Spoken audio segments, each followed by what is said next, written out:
everyone! Today I'll be building the Drop OLKB Preonic Ortholinear mechanical keyboard. I'll first start out by setting up my workspace with Antidote Studios' Hana Fubuki desk mat, which actually complements the theme of the keyboard I'm building very well.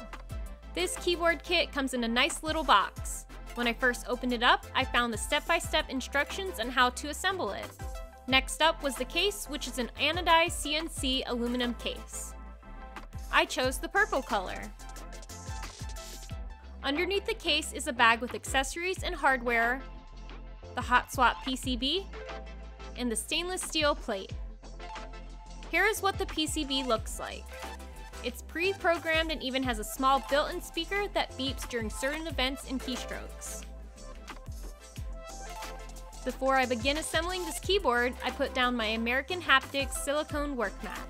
Don't forget that you can get 5% off your own work mat using my code MOCHI on their website at checkout. In the accessories bag, I pulled out the USB-C cable, stabilizers, and the tools and hardware needed to build it.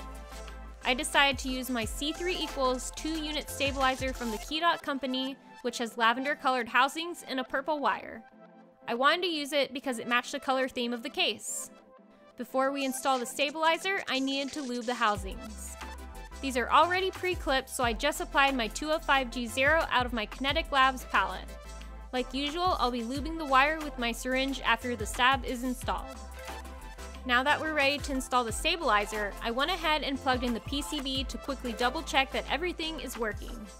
You should also hear a beep coming from a small speaker on the PCB. I'll be using the small precision screwdriver from my iFixit kit to screw the stabilizer in. I grabbed my pink pointy tweezers from Stationery Stash and pre-threaded the screws with the small washers. I'm going to go with the 1-unit layout, so I installed the stabilizer right in the middle, following the chart on the manual that came with the kit. I tested it out with the plate to check the fit.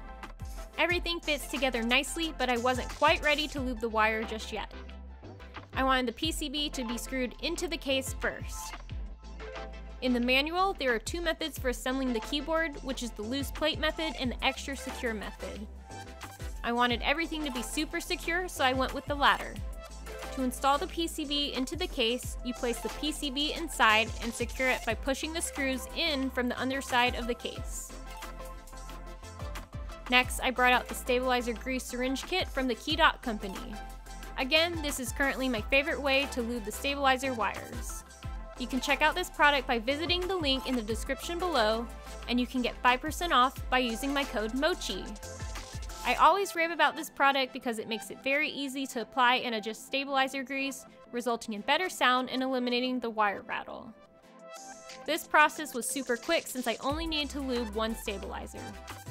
Now that that's done, I screwed the hex spacers onto the screws to get ready to install the plate. I placed the plate on top and secured it with the included hex nuts and the hex socket tool.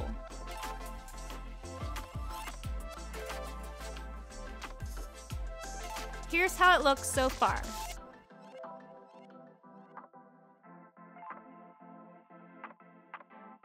For switches, I went with the Keycaps company's C³Equalz banana split linear switches.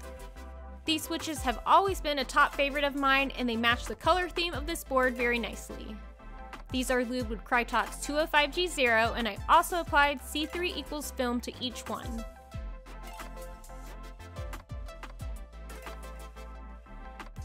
I used 59 switches in total for this build. To make sure everything is working okay so far, and that all the switches were placed correctly and that there are no bent pins, I plugged the keyboard in and tested everything out one by one. Everything was working correctly, so I stuck on the 4 rubber feet before adding my keycaps.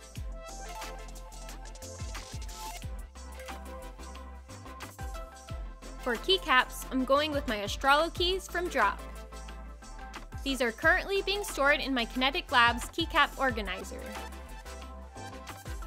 I've used these keycaps on many keyboards in the past, but I've always dreamt of adding these to an ortholinear, so I'm really excited to use them.